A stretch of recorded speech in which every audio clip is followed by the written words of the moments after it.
রাজ্য পুলিশের মহানির্দেশক ডিজির মৃত্যু। আজ সকালে খবর উঠে আসে যে ওনার সরকারি দপ্তরের বাথরুম থেকে ওনার ঝুলন্ত অবস্থায় দেহ উদ্ধার হয়েছে।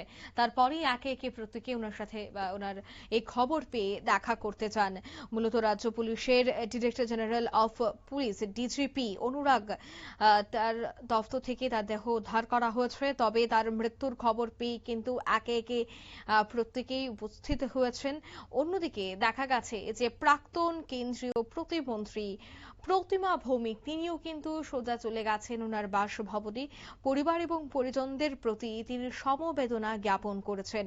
প্রাক্তন কেন্দ্রীয় প্রতিমন্ত্রী প্রতিমা ভৌমিক আপনারা দেখতে পাচ্ছেন সে ছবি, তিনি সরাসরি কিন্তু চলে গেছেন ওনার সরকারি বাসভবনে। ময়নাতদন্তের পর অনুরাগের দেহ নিয়ে আসা হয়েছিল ওনার সরকারি বাসভবনে, আর সেখানেই ছুটে গেছেন প্রাক্তন কেন্দ্রীয় প্রতিমন্ত্রী। পরিবারের সাথে তিনি কথা বলেন, সহধর্মিণীর সাথে কথা বলেন এবং সমবেদনা জ্ঞাপন করেন। কি বলছেন শোনাবো। ব্যক্তিগতভাবে উনি যখন অবিভক্ত ত্রিপুরা মানে সিপাহীজলা এবং আজকের যে সদর সেটা একটাই ছিল আগে, তখন উনি এসপি ছিলেন। অনেক সময় ওনাকে অনেক সহযোগিতা আমি তৎকালীন সময় পেয়েছি এবং একটা সময় উগ্রমুখী সমস্যা ছিল।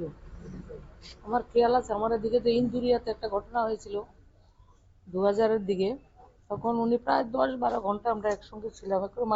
পাবলিকের যে কাজটা উনি চাইতেন উনি দিতেন এবং একটা সবাই তো বলছেন দেখলাম আপনাদের মাধ্যমে একটা এমন অফিসার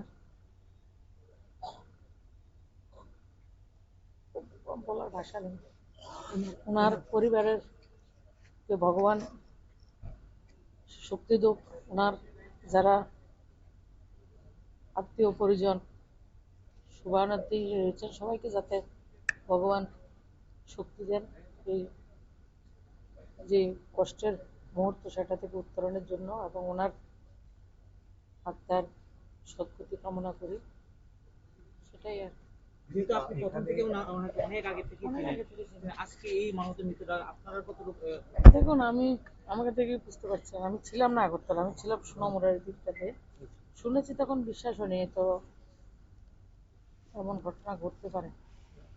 সবাই অ্যাক্সিডেন্ট, নিশ্চয়ই এটা তদন্ত হবে, নিশ্চয়ই এটা আমরা শাসন প্রশাসনের যারা সবচেয়ে বড় ব্যক্তি ওনারা এমন হয়েছে, নিশ্চয়ই সবাই চাইবে এটার একটা সুনির্দিষ্ট তদন্ত হোক, নিশ্চয়ই সরকার করবেন। দিদি আপনি বলছেন দলনেতা এবং মানিক সরকার, আপনারা শুনলেন প্রাক্তন কেন্দ্রীয় প্রতিমন্ত্রী প্রতিমা ভৌমিকের বক্তব্য। তিনি কিন্তু একেবারে কান্নায় ভেঙে পড়েছেন এবং তিনি বলছেন যে 2000 সন থেকে তিনি চিনেন অনুরাগকে এবং ডিজি থাকাকালীন তিনি বেশ কিছু বার সহযোগিতার জন্য কথা বলেছিলেন এবং বারবার সহযোগিতাও করেছিলেন। অন্যদিকে সাধারণ মানুষের সমস্যা দূরীকরণেও অনুরাগ এগিয়ে এসেছে, সে কথাও আজ জানালেন তিনি। কান্না ভেঙে পড়েছেন। অন্যদিকে পরিবারকে তিনি ভগবান যেন শক্তি দেন, পরিবার যেন এই অবস্থা থেকে যেন বেরিয়ে আসতে পারেন সে কথাটাও তিনি জানালেন। অন্যদিকে অনুরাগের অর্থাৎ ডিজিপির আত্মার সদ্গতির কামনা তিনি করেন। সোনামুড়া থেকে তিনি সোজা ছুটে আসেন শহর আগরতলা এবং সেখানে এসেই অনুরাগের বাসভবনে অর্থাৎ ডিজিপির সরকারি বাসভবনে কিন্তু তিনি ছুটে গেলেন। নিয়ে নিচ্ছি ছোট্ট একটি বিজ্ঞাপন বিরতির সঙ্গে থাকুন।